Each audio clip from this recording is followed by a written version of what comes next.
Phoenix speaking, and welcome to this video. Right, Phoenix Lords. What I'm going to do is I'm going to cover the Phoenix Lords in one hit rather than individual videos. So we have 6 Phoenix Lords in our codex currently, and they all have very similar stats.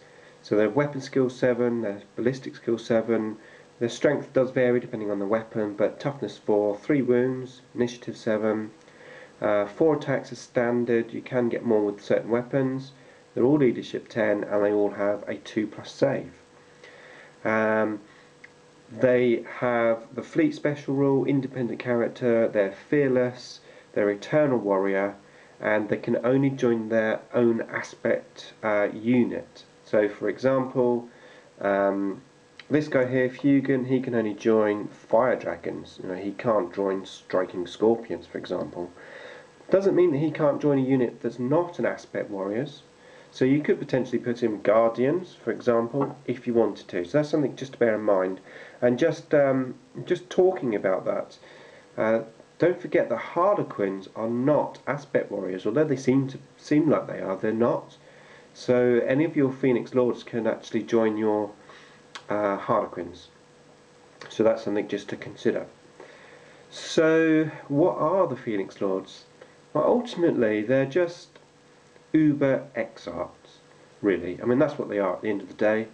So you have like the swooping hawk one, you've got your striking scorpion one, you've got Usman, forgive me if I pronounce all the names wrong because they have funny names. He's your Dire Avenger one. Now interestingly, he's the only one with an invulnerable save. Everyone else does not have invulnerable saves. But in 6th edition that's not so much of an issue now, because a 2+ save's actually pretty reasonable. Unless you come up against like Monster Screecher or something, which is obviously AP2. But for most power weapons and stuff, you can get away with the 2+ save. Certainly quite useful if you want to stick him at the front and take wounds on him. So why don't you see these characters around very often? The key thing here really is, once again, that the Farseer is so much a necessity really for the codex. Having those Doom and Fortune, just like we discussed before really.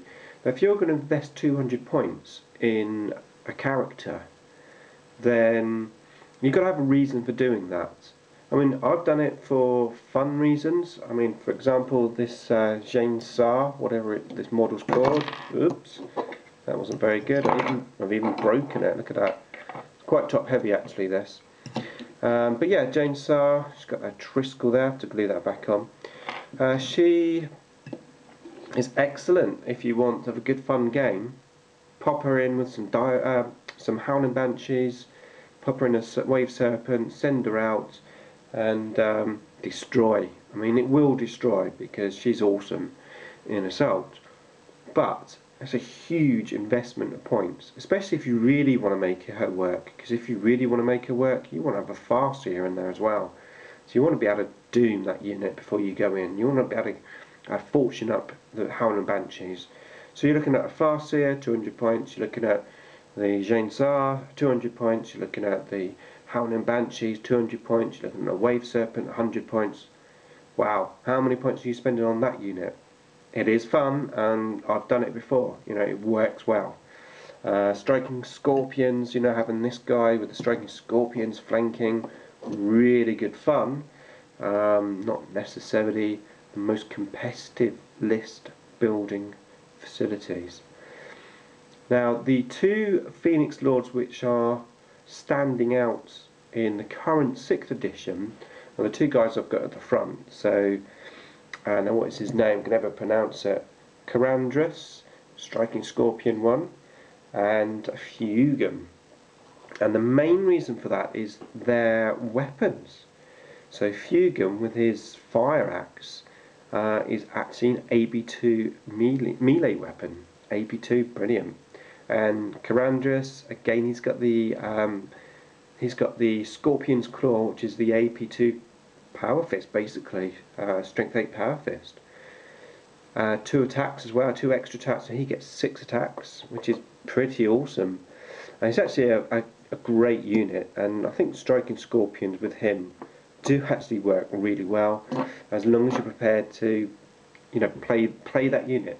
I say prepared to play the unit. Basically, as long as you're prepared to drop the essentials and just have some fun with the army, and that's what these units are for, really.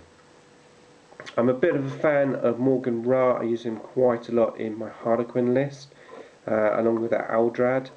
I've also used him quite often with Dark Reapers. He works quite well with Dark Reapers as well, or even with Pathfinders. You know, having him there with the musketeer thing, 36 inches, and then when your opponent gets close, he's pretty good in close combat. Again, he doesn't have that invulnerable save, and he's only at AP3 weapons. But you know, putting all that aside, he's a pretty awesome guy. So yeah, I think that's it really. I mean, ultimately, you'd have to say they're not really worth taking, mainly because you have to invest all the points into that unit that you're taking. So, I mean, okay, you may not need an Exarch, so if you're taking Fire Dragons, you know, you probably won't take the Fire Dragon Exarch, so you save a few points there, but you will be investing obviously in that guy, and most of the units that you're going to be putting these into ideally need the Farseer support as well as this guy that you're going to put in there to really make them work, you know, so much better. Especially this one here, the Howling Banshees. I mean, you're still going to need Fortune, you're still going to need Doom to make that unit work. So there's lots of compromises to that, but as long as you have your reason for playing that particular character, be it fluffy, be it because you just want to have fun, you just want to see what the units are going to be like, then, you know, play around with them, you know, try them out. Ultimately, if you want a competitive list, then sadly with the HQ choices that we have, really it's back to Aldrad, back to the Farseers, because that's really what makes your army tick. Okay, so that's it for the Phoenix Lords. Next up, we're going to have a look at the very last unit, which is Warlocks, basically known as the Seer Council. Okay, so Seer Council next. Thanks for watching.